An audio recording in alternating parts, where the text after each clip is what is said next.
आज की वीडियो में आपको फिज़िक्स के मोस्ट इम्पॉर्टेंट क्वेश्चंस दिए जाएंगे और ये वो क्वेश्चंस हैं कि जो बच्चा पूरा साल तैयारी नहीं कर पाया, अगर ये क्वेश्चंस तैयार कर ले तो मैं उम्मीद करता हूँ कि इंशाल्लाह वो ज़रूर कामयाब होगा। Question number 1, simple harmonic motion की डेफिनेशन। क्वेश्चन नंबर 2, करेक्टरिस्टिक्स यानी खुसूसियात बतानी है सिंपल हार्मोनिक मोशन की। तीसरे में आपने बॉल एंड बाउल सिस्टम के बारे में बताना है, उसकी थोड़ी सी वजाहत देनी है। क्वेश्चन नंबर 4 है एम्पलीट्यूड और टाइम पीरियड की तारीफ बतानी है। क्वेश्चन 5 डैम्प्ड ऑसिलेशन की तारीफ है। क्वेश्चन नंबर 6 मैकेनिकल और इलेक्ट्रोमैग्नेटिक वेव्स की तारीफ है। क्वेश्चन 7 में आपने स्पीड, फ्रीक्वेंसी और वेवलेंथ में ताल्लुक बताना है।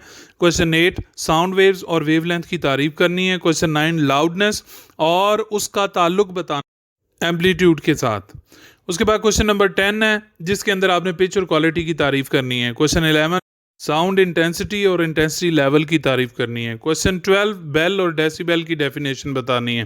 क्वेश्चन नंबर 13 में आपने ऑडिबल फ्रीक्वेंसी रेंज बतानी है। क्वेश्चन 14 सेंटर ऑफ कर्वेचर और रेडियस ऑफ कर्वेचर की डेफिनेशन बतानी है। 15 में प्रिंसिपल एक्सिस और प्रिंसिपल फोकस की तारीफ बतानी है। रिफ्रैक्शन के लॉज और रिफ्रैक्शन की डेफिनेशन 16 में बतानी है। 17 में रिफ्रैक्टिव इंडेक्स की तारीफ और फोकल लेंथ की तारीफ बतानी है। 18 में क्रिटिकल एंगल और पावर की तारीफ बतानी है आपने। क्वेश्चन 19 ऑप्टिकल सेंटर और पोल की डेफिनेशन बतानी है। क्वेश्चन 20 फार्मूला ऑफ लेंस बताना है और उसके बाद कन्वर्जिंग लेंस की डेफिनेशन बतानी है। क्वेश्चन 21 में लॉ की डेफिनेशन बतानी है। उसके बाद question 22 farad and electric field की इंटेंसिटी की डेफिनेशन बतानी है। उसके बाद क्वेश्चन नंबर 23 में पोटेंशियल डिफरेंस की डेफिनेशन बतानी है। क्वेश्चन 24 कैपेसिटर और कैपेसिटेंस की डेफिनेशन। क्वेश्चन 25 करंट की डेफिनेशन और ईएमएफ की डेफिनेशन बतानी है। क्वेश्चन 26 में आपने ओहम्स लॉ के बारे में बताना है। क्वेश्चन 27 रेजिस्टेंस और उसका जो यूनिट ओहम होता है उसकी डेफिनेशन बतानी है। क्वेश्चन 28 में ओहमिक और नॉन ओहमिक कंडक्टर्स के बारे में बताना है। क्वेश्चन 29 जॉल्स लॉ की डेफिनेशन और उसकी मैथमेटिकल फॉर्म बतानी है। क्वेश्चन 30 में आपने इलेक्ट्रिक पावर और किलोवाट आवर की डेफिनेशन करनी है। क्वेश्चन 31 में सोलेनॉइड के मैग्नेटिक फील्ड की सिमत बतानी है आपने।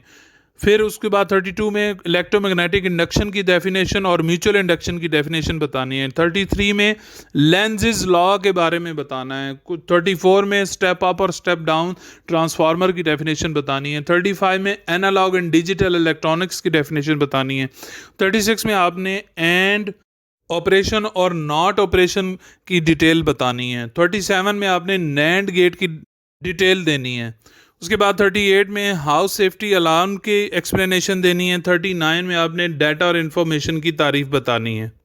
क्वेश्चन नंबर 40 में आपने इंफॉर्मेशन और कम्युनिकेशन टेक्नोलॉजी दोनों की तारीफ करनी है। 41 में बेनिफिट्स ऑफ इंटरनेट यानी इंटरनेट के फ़ायदे बताने हैं। 42 में रेडियो एक्टिव एलिमेंट्स की तारीफ और नेचुरल रेडियो एक्टिविटी क्या होती है उसकी तारीफ बतानी है। 43 में बैकग्राउंड और कॉस्मिक रेडिएशन दोनों की तारीफ करनी है। 44 में न्यूक्लियर ट्रांसम्यूटेशन के बारे में बताना है, उसकी मिसाल भी देनी है। 45 में अल्फा और बीटा डिके क्या होता है उसकी मिसालें देनी है मसावात के ज़रिए।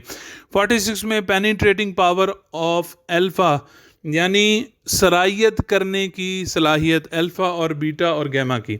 उसके बाद स्टेप अप और स्टेप डाउन ट्रांसफार्मर, ये वाला सवाल रिपीट हो गया है। 48 में रेडियो आइसोटोप्स एज ट्रेसर ये बताने हैं और कार्बन डेटिंग में रेडियो आइसोटोप्स का क्या रोल है ये बताना है आपने। 49 में हाफ लाइफ की डेफिनेशन फार्मूला देना है। 50 में आपने फिशन और फ्यूजन रिएक्शन की डेफिनेशन और रिएक्शंस आपने देने हैं। दैट्स ऑल, ये था हमारा आज का गैस। अगर आपको पसंद आया हो तो शेयर करें, चैनल को सब्सक्राइब करें और अपना फीडबैक कमेंट्स में दें।